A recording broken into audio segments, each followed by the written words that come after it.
आज का हमारा टॉपिक है म्यूचुअल फंड सही है। क्या म्यूचुअल फंड सही है?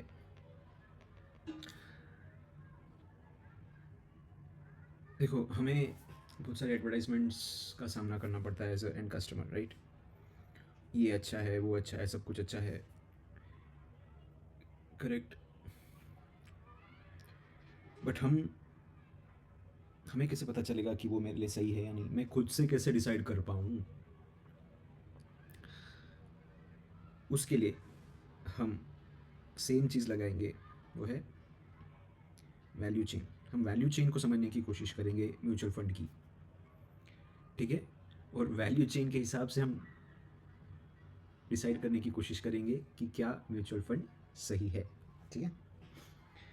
अब देखो, होता क्या है, एक एक बिजनेसमैन, ठीक है, उसके पास एक आइडिया है, ठीक है? बिजनेसमैन, सबसे पहले शुरुआत होती है बिजनेसमैन से। बिजनेसमैन के पास एक अच्छा आइडिया प्लान है, बोलता है ये कर लेंगे, बिजनेस तो अच्छे से चल जाएगा और इसके लिए मुझे इन्वेस्टर्स चाहिए। तो वो इन्वेस्टर ढूंढने निकलता है, उसको कोई ना कोई इन्वेस्टर मिल जाता है, ठीक है? उसको इन्वेस्टर मिल गया, इन्होंने साथ में मेहनत की, इन्वेस्टर ने तो पैसे दिए, बिजनेसमैन ने मेहनत की और एक बिजनेस खड़ा हो गया। अभी बिजनेस खड़ा हो गया, उसने प्रॉफिट्स बनाना चालू किया, है ना? उसमें उसमें उनकी जो स्टाफ है, स्टाफ एम्प्लॉयज़ बोलो, ठीक है, उन्होंने मस्त, राइट, वो लोग भी बिजनेस में पार्ट हैं, सब काम चल रहा है बढ़िया। अभी ये लोग को लगता है कि अभी हमें बिजनेस को आईपीओ पे डालना है, ठीक है? तो ये जाते हैं आईपीओ रिलीज़ करने। तो आईपीओ मार्केट में आता है, आईपीओ से अभी ऑब्वियसली ये जर्नी बहुत डिटेल्ड है, कॉम्प्लेक्स है, ठीक है? आईपीओ में बहुत सारी पार्टीज इन्वॉल्व होंगी आईपीओ रिलीज़ करने के लिए। आईपीओ में हुआ, आईपीओ सक्सेसफुल हो गया तो उसका शेयर बनता है। अभी ये शेयर लॉन्च हुआ, ठीक है? अभी इस शेयर के ऊपर, ये शेयर लोग भी खरीद सकते हैं, ये शेयर को इंस्टीट्यूशंस भी खरीद सकते हैं, ठीक है? तो इस शेयर को समझो एक म्यूचुअल फंड हाउस ने खरीदा। अभी ये म्यूचुअल फंड हाउस अपना खुद का एक यूनिट इंट्रोड्यूस करता है और ये यूनिट वो एक कस्टमर को बेचता है, ठीक है? तो म्यूचुअल फंड क्या करेगा, वो हमेशा एक ही शेयर में इन्वेस्ट नहीं करेगा, उसके पास और भी शेयर्स होंगे दूसरे कंपनी के। तो ये शेयर ए है, ये शेयर बी है, वो कंपनी का भी खुद का आईपीओ होगा, उसके भी एम्प्लॉयज़ होंगे, है ना?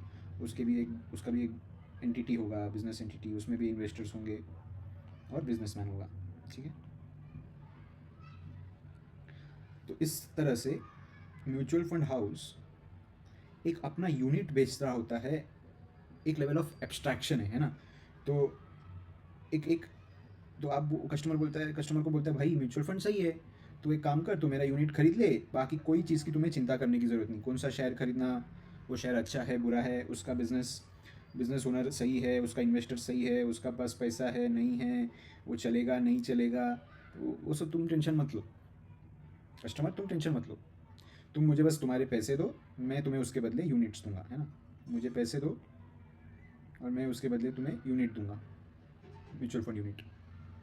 तुम किसी चीज़ की चिंता मत करो, म्यूचुअल फंड सही है।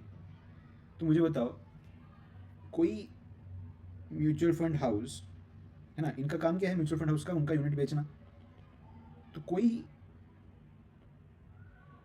अपना यूनिट जब बेचने निकल रहा है, वो ये थोड़ी बोलेगा कि तुम्हारे लिए मेरा यूनिट गलत है। वो तो यही बोलेगा ना, मेरे यहाँ तो यूनिट तो बहुत सही है और तुम्हारे लिए तो बहुत ही सही है, तो म्यूचुअल फंड सही है, ठीक है, क्योंकि इसको बेचना है यूनिट, वो तो यही बोलेगा। बट एक तरीके से आप इस वैल्यू चेन में, अगर मैं वैल्यू चेन पकड़ूँ तो ये वैल्यू चेन है सबसे ऊपर है ना, और ये वैल्यू चेन में सबसे बॉटम। तो ये वैल्यू चेन में सबसे कम पावर कस्टमर के पास है, सबसे कम पावर कस्टमर के पास है, और सबसे ज़्यादा पावर बिजनेस ओनर के पास है। बिजनेस ओनर कुछ भी कर सकता है, उसका इम्पैक्ट कस्टमर को होगा, बट कस्टमर ऐसा कुछ नहीं कर सकता जिसका इम्पैक्ट बिजनेस ओनर को होगा। यहाँ पे बहुत less power to customer.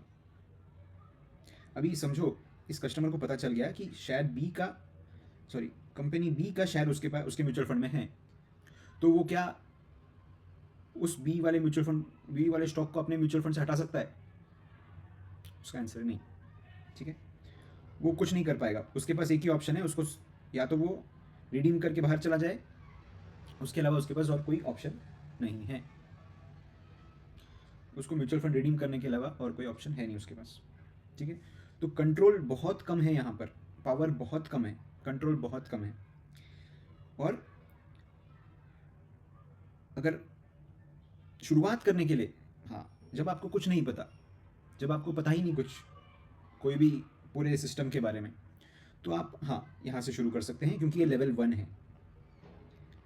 But level 1 में रुकने की ज़रूरत नहीं है, आप लेवल 2 पे जा सकते हो, लेवल 3 पे जा सकते हो, लेवल 4 पे जा सकते हो, लेवल 5 पे जा सकते हो, लेवल 6 पे जा सकते हो। ये एम्प्लॉय वाला एक लेवल है नहीं, वो तो ठीक है, वो तो मैंने ऐसे ही दिखा दिया, ठीक है, वो लेवल नहीं है। बट आप समझो एम्प्लॉय हो और फिर आपने उस कंपनी में शेयर खरीदा है, ठीक है, आपको यूनिट्स मिले हुए हैं उस यूनिट, तो वो भी एक लेवल है। ऐसे कंपनी में चले जाओ जहाँ पे आपको इक्विटी मिल रही हो उस कंपनी की, वो भी एक अच्छा लेवल है। ठीक है, तो मतलब आप उस कंपनी का स्टॉक होल्ड कर रहे हो जिस कंपनी में आप काम कर रहे हो। जैसे अगर आप इन्फोसिस में काम करते हो, तो आप खुद भी खरीद सकते हो इन्फोसिस के शेयर, आप खुद ही शेयर होल्डर बन सकते हो। सिमिलरली आप TCS में काम करते हो, तो अभी आप शेयर होल्डर बन सकते हो। तो ये लेवल, ठीक है, लेवल 3.5 लिख देता हूँ इधर। ठीक है, तो याद रखो, जब आप म्यूचुअल फंड सही है सुन रहे होते हो, आप ये सुन रहे होते हो कि म्यूचुअल फंड बेचने वाला कस्टमर को क्या बोलता है। अभी आप समझो, एक कपड़े की दुकान में गए, उसने 4 कपड़े सामने रखे, ठीक है, तो अगर है ना, कपड़े की दुकान में गए, उससे पूछा कि ये कपड़ा कैसा है, मैं ले लूँ क्या, तो वो थोड़ी बोलने वाला ये खराब है मत लो। तो बोलेगा नहीं नहीं, अगर आपको पसंद है तो ये तो अच्छा ही है, इसमें क्या, मैं तो बेचने बैठा हूँ, तो मैं थोड़ी खराब माल बेचने बैठा हूँ। तो सही है, वो सही है, कुछ भी सही है, बिजनेस ओनर तो यही बोलेगा कस्टमर को, सही है। तो इसलिए म्यूचुअल फंड बेचने वाला कस्टमर को क्या बोलेगा, म्यूचुअल फंड सही है। बट याद रखो, जब आप म्यूचुअल फंड ले रहे होते हो, आप लेवल 1 में होते हो, लेवल 1 में पार्टिसिपेट कर रहे होते हो, और उसके नीचे के सारे लेवल को पहले पैसा जाएगा, उसके बाद ही आपको मिलेगा।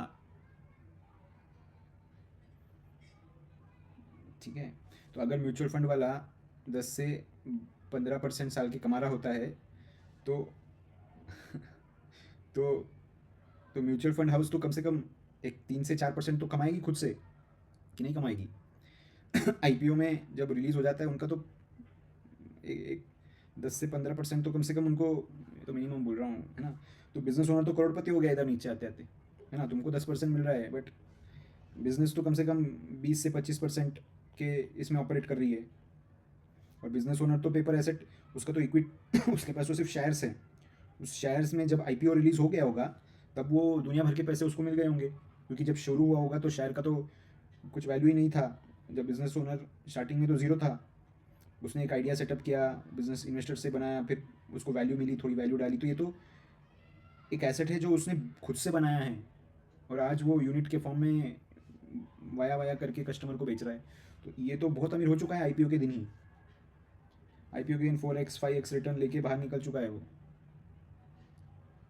ठीक है, तो अपना लेवल बढ़ाओ, राइट। आप शुरुआत ज़रूर करो म्यूचुअल फंड से, बट उधर रुको मत, थोड़ा टाइम लगाओ, टाइम दे दो, एनर्जी लगाओ, सोचो, नॉलेज ले लो, और धीरे धीरे एक एक लेवल ऊपर जाने की कोशिश करो। ठीक है, अल्टीमेट तो अगर आप बिजनेसमैन बन के एक IPO लाते हो, उससे अच्छा तो और कुछ है नहीं, है ना। सबसे लेवल, हाईएस्ट लेवल का गेम है वो करोगे तो वो तो सबसे ज़्यादा सही है आपके लिए, आपको जनरेशनल वेल्थ मिल जाएगी, बन जाएगी आप। ठीक है, सोचो। Thank you.